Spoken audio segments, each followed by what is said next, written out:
Welcome to world affairs. देखिए दोस्तों, आज हम लोग बात करेंगे इस वीडियो में कि क्या वो 5 टेक अवेज हैं, क्या वो इंपैक्ट पड़ेंगे, इस अटैक का क्या इंपैक्ट होगा वर्ल्ड के अंदर, और क्यों पाकिस्तान को टेररिस्ट ऑफ फैक्ट्री कहा जाता है, क्योंकि इस अटैक में भी इसका नाम लिया जा रहा है पाकिस्तान का, और ये पाकिस्तान ही इसके पीछे हो सकता है। देखिए, कुछ दिन पहले एक डिफेंस मिनिस्टर का विजिट होता है इंडिया के अंदर, तो बाकायदा 1-to-1 मीट हुई, तो उसमें राजनाथ सिंह ने ये बात कहा था कि ऑस्ट्रेलिया कोई भी अपना इंगेजमेंट पाकिस्तान मिलिट्री से करने से पहले थोड़ा ध्यान रखे, वो हार्मफुल हो सकता है आपके लिए। और वो हुआ भी, क्योंकि बातें जब निकल के आई, रिसर्च किया गया, डाटा खोजबीन की गई, तो उसमें पता चला कि ये दोनों टेररिस्ट पाकिस्तानी ओरिजिन के हैं।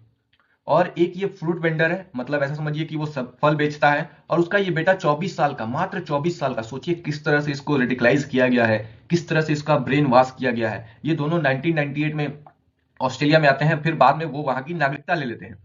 बाकायदा इनके पास अच्छा खासा रहने का लिविंग लाइफस्टाइल था, ड्राइविंग लाइसेंस था। मतलब समझिए कि आप एक देश में आते हैं, फिर आप जिस देश में रहते हैं उसी देश के साथ आप गद्दारी करते हैं। ये इनकी मानसिकता है, जिस तरह से इनको ब्रेन वॉश किया जाता है। और मात्र 24 साल का, सोचिए, ओनली 24 ईयर्स ओल्ड, अभी कॉलेज जाने की पढ़ाई की उम्र में ये लोग रेडिकलाइज कर जा रहे हैं, और इसके लिंक आईएसआईएस से भी मिलाए जा रहे हैं। हाल ही में एक आर्टिकल पढ़ा था जिसमें ये बताया जा रहा था कि इसके कार के अंदर आईएसआईएस का फ्लैग मिला है। तो ये ऐसा समझिए कि ये मन से ही टेररिस्ट बन के आया था। लेकिन बाद में जब ये सारी चीजें निकल के आई, तो इसकी मां ने कहा कि ये he is a good boy. मतलब सोचिए किस तरह से लोग अपने फैमिली को बैक करते हैं, एक टेररिस्ट लोगों को भी बैक करते हैं। इनको अपना देश पहले नहीं दिखता है, पहले परिवार दिखता है। ये सारी चीजें यहाँ पे आई, और फिर उसकी मां ने बोला कि ये अच्छा लड़का है। ये आइडियोलॉजी है इनके अंदर। इसराइल की बात करें तो इसराइल, यहूदी मरे हैं तो ऑफकोर्स इसराइल एक्शन में आ गया है।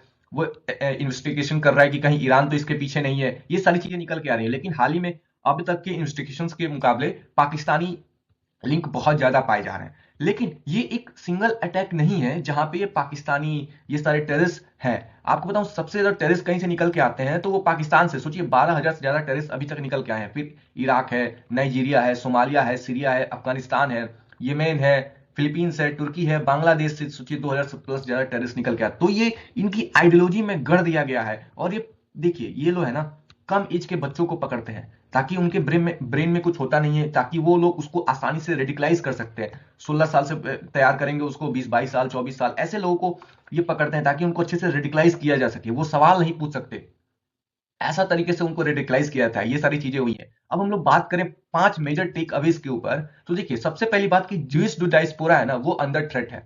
और बाकायदा इसके बहुत सारे वार्निंग्स भी आ चुकी हैं। इंडिया के अंदर भी ज्यूज डायस्पोरा को थ्रेट है।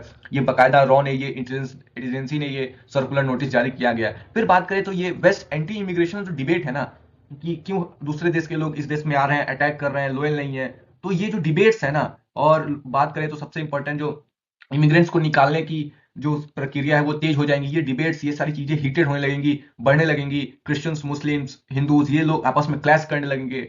ये सारी चीजें बढ़ जाएंगी। फिर बात करें लोन वुल्फ टेररिस्ट अटैक होने लगेंगे। देखिए लोन वुल्फ की बात करें तो ये लोग ना ऐसे आइडियोलॉजी फॉलो करते हैं कि, है ना, मैं आपको बताता हूँ कि एक साथ 100-200 लोगों को नहीं मारना है। कैसे मारना है? ऐसे आप करें कि 10 लोगों को मारे, फिर 15 लोगों को मारे, ऐसे ऐसे धीरे धीरे मार के मारे।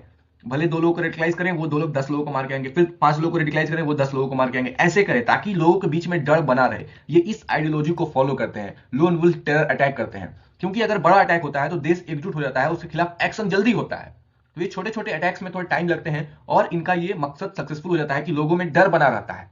ये इनकी आइडियोलॉजी है। फिर बात करें तो इंडिया गेट मोर वेटेज। देखिए जब पहलगाम में ये सारी चीजें हुई थी तो हमने कहा था ये टेररिस्ट अटैक है, इसको इंटरनेशनल टेररिस्ट घोषित किया जाए, पाकिस्तान को आइसोलेट किया जाए, ब्लैकलिस्ट किया जाए। तो अब वो जो बात में है ना, वजन आएगा कि हाँ, इंडिया सही कह रहा था, इसको ब्लैकलिस्ट किया जाए। पाकिस्तानी टेररिस्ट बहुत ज्यादा निकलते हैं, दुनिया में आतंक फैलाते हैं। ये सारी चीजें हुई। फिर बात करें तो एनआरसी इज मस्ट। पांचवा और अंतिम टेक अवे यही है कि एनआरसी बहुत जरूरी है।